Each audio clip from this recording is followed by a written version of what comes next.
Assalamualaikum warahmatullahi wabarakatuh. Nama saya Siti Ismita Karina. Saya seorang mahasiswi Pasca Sarjana Teknik Informatika di Universitas Sumatera Utara, Fasilkom TI. Di sini saya ingin menjelaskan tentang problem solving agent pada algoritma pencarian uninformed dan informed sebagai salah satu tugas artificial intelligence. Jadi, problem solving agent ini adalah suatu jenis agent yang mempunyai tujuan atau biasa yang disebut dengan goal-based agent. Agent ini itu berbasis tujuan untuk memutuskan apa yang harus dilakukan dan menemukan urutan tindakan yang mengarah ke tujuan yang paling dia inginkan. Tahapan pentingnya itu perumusan tujuan dan masalah. Searching sendiri juga merupakan mekanisme untuk menggunakan masalah sebagai masukan dan mengembalikan solusi dalam bentuk urutan tindakan dan dieksekusi berdasarkan algoritma yang akan digunakan. Jadi di problem solving agent itu ada dua algoritma, yaitu uninformed dan informed. Saya akan menjelaskan tentang algoritma uninformed dulu. Jadi algoritma uninformed ini dikenal sebagai algoritma yang tidak memberikan informasi dengan permasalahan yang ada, namun dia itu hanya menjelaskan dari definisi algoritma tersebut. Kemudian yang dilakukan dalam teknik pencarian ini pun generate dari successor dan membedakan antara goal regency dan non-goal regency. Pencarian dalam algoritma ini pun dilakukan berdasarkan pada urutan mana saja node yang ingin di-expand. Jadi di uninformed ini ada beberapa jenis metode. Salah satunya itu adalah breadth first search. Nah, jadi di dalam gambar ini, dari gambar sebelah kiri ini, yang namanya itu adalah binary tree, itu tuh saya dapat dari membreakdown informasi dari peta yang ada di sebelah kanan menjadi binary tree. Di mana Banda Aceh itu adalah node asalnya. Kemudian dari root node ini di-expand dengan cara mengenerate kota asal ke kota yang akan ditempuh untuk mencapai goal. Yaitu ada Lambira dan Sigli. Kemudian dalam breadth first search ini kita dapat expand dari node manapun. Maka kita bisa mulai dari Lambira, terus expand ke Banda Aceh dan Calang. Ada hal yang harus diperhatikan sebenarnya dari ini, yaitu cara kita expand node itu harus sesuai dengan dalamannya. Contohnya, misalnya ini Banda Aceh ini level 0, kemudian kita expand ke level 1. Setelah selesai di level 1 ini, baru bisa kita expand ke level 2. Siap di expand 2, maka ke expand selanjutnya sampai kita menemukan goal atau tujuan.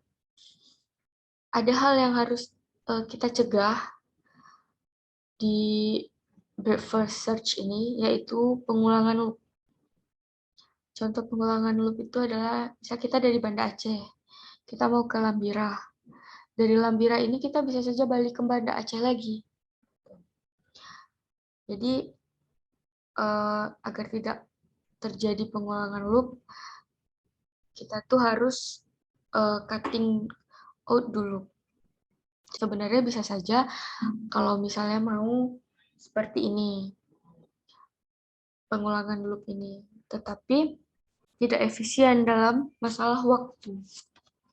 Nah, jadi algoritma ini dikatakan optimal sebenarnya karena dapat mencari solusi tercepat tanpa memperdulikan banyak langkah yang diambil. Tetapi cukup boros juga karena dia itu tidak memperdulikan seberapa jauh kilometer yang ditempuh. Gitu. Nah, jadi selanjutnya itu ada algoritma inform.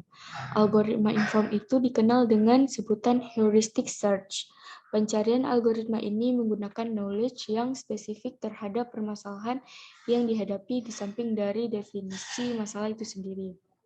Metode ini dapat menemukan solusi secara lebih efisien daripada yang biasa dilakukan pada metode sebelumnya, yaitu uninformed search.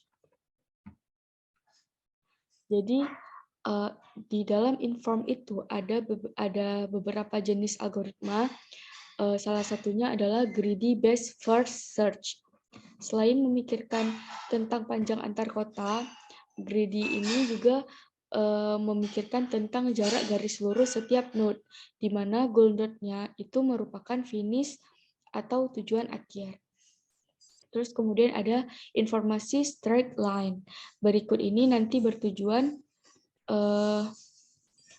untuk lebih fokus pada node yang mengarahkan ke goal node yang lebih dekat. Kemudian greedy juga dapat menemukan path secara cepat, tetapi tidak menjamin path tersebut itu jarak yang pendek. Nah, ini di sini ada contoh jarak untuk greedy best first search.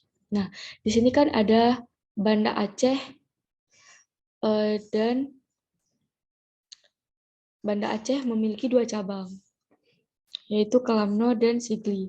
Jadi, si agentnya ini akan mencari jarak yang lebih dekat. Nah, makanya dia memilih Lamno. Kemudian dari Lamno ini hanya memiliki 1 cabang, yaitu cabang ke Calang. Maka agent akan langsung memutuskan untuk ke Calang. Nah, dari Calang ke Malabo juga memiliki 1 cabang. Agent akan memutuskan langsung untuk ke Malabo. Nah, dari Malabo ke Alubata hanya memiliki 1 cabang juga, jadi agent akan memutuskan untuk langsung ke Alubata. Nah, di Alubata ini memiliki 2 cabang ke Blampidi dan ke Babarot. Nah, jarak yang paling dekat itu adalah Babarot. Jadi, agent itu akan mencari jarak yang paling dekat ke Babarot.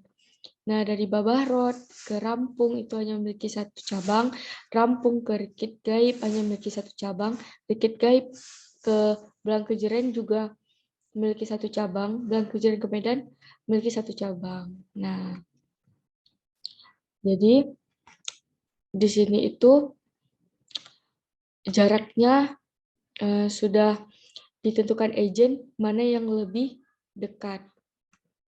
Jadi bisa dikatakan keuntungan dari greedy best first search ini kita bisa menemukan part tercepat karena bukan fokus pada antar kota melainkan garis lurus. Jadi kita bisa hitung lagi datanya itu lebih detail.